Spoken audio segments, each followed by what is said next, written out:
Gentleman is recognized. Thank you, Mr. Speaker. I didn't anticipate that we were going to talk about the pandemic, but since we're on the topic, let's just get one thing clear. There's been more deaths from this pandemic under President Biden than under President Trump. And remember, President Trump is the one that put forth Operation Warp Speed with our pharmaceutical industry to get a vaccine to market incredibly quick. In fact, record-breaking time. So again, more deaths under President Biden than President Trump. So who is really ignoring the pandemic?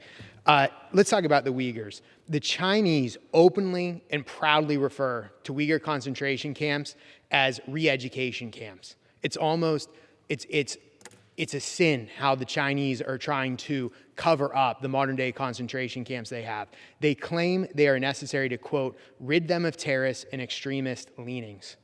In these camps, you have torture like sleep deprivation, people being hung from walls, people being locked in what's called a tiger chair, a steel chair with affixed leg irons and handcuffs that render the body immobile, often in very painful positions. Chinese officials have created a massive, nearly week-long bonfire to burn documents that regard the oversight of these camps. It's time that we call out the Chinese Communist Party for the atrocities they're committing on the Uyghurs. And when we're talking about legislation, on this point, it's actually the speaker that slow-walked legislation by as much as 5 months. Let me explain the legislative history. The Senate passed the Uyghur Forced Labor Prevention Act, which bans imports of goods made with forced Uyghur labor in July of 2021 unanimously.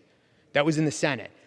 Top House Democrats pointed to a procedural issue and promised future action, and then finally passed the bill in December. Again, a 5-month delay for what?